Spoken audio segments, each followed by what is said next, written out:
Today, we're going to dive into one of history's most powerful and, honestly, most enduring epic tales.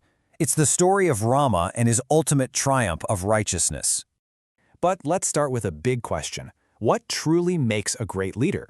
I mean, is it just about having power, a brilliant strategic mind, or is it something deeper, something that's really rooted in their character? Well, there's this ancient story that offers a pretty compelling answer, and it does it all through the journey of its hero, Prince Rama. You could say his life is seen as a kind of timeless blueprint for leadership that's guided by moral principle. So, who exactly was Rama?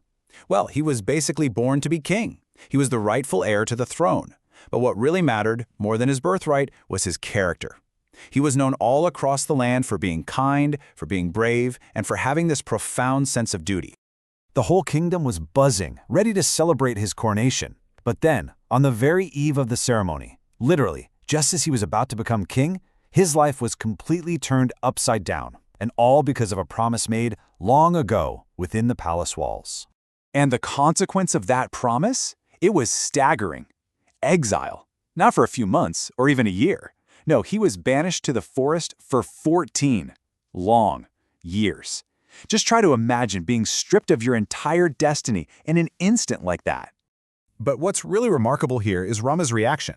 I mean, he could have fought back, right? Argued his case, maybe even started a civil war. But instead, he just accepted his fate calmly. He chose to honor his father's promise over his own ambition. This, right here, was the first true test of his character. He didn't have to face this trial alone, though.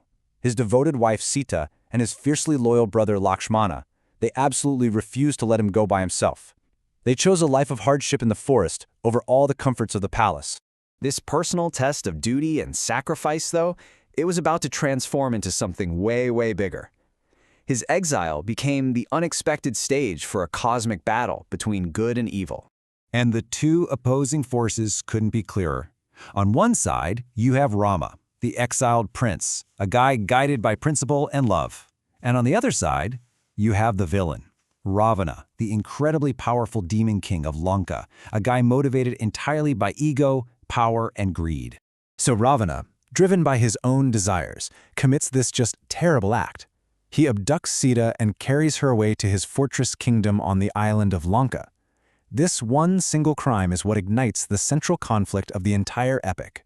Which, raises a huge question. How does a prince with no kingdom, no army, and basically no resources possibly challenge one of the most powerful rulers in existence? The odds seemed, well, impossible. But this is where Rama's leadership really shines, right in the face of all this adversity. He doesn't despair. He acts. First, he forges this critical alliance with Sugriva, the Monkey King. Then he empowers a devoted and uniquely powerful warrior, the mighty Hanuman, and together they start to build an army from scratch. Hanuman's role was absolutely pivotal. In this incredible feat of devotion and strength, he literally leaped across the entire ocean, found Sita right in the heart of Ravana's kingdom, and delivered a message of hope. Rama was coming for her. So, with that vital connection made, Rama led his new army to Lanka. The stage was now set for a monumental showdown, a war fought not just for a person, but for the very principle of justice itself.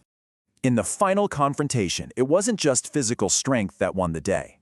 Armed with his unwavering courage and his moral conviction, Rama defeated the demon king Ravana. With Sita rescued and evil finally vanquished, those 14 long years of exile came to an end. Rama, Sita, and Lakshmana returned home in triumph to claim the destiny that had been so dramatically put on hold. So when Rama finally became king, his reign was so just and so prosperous that it became legendary.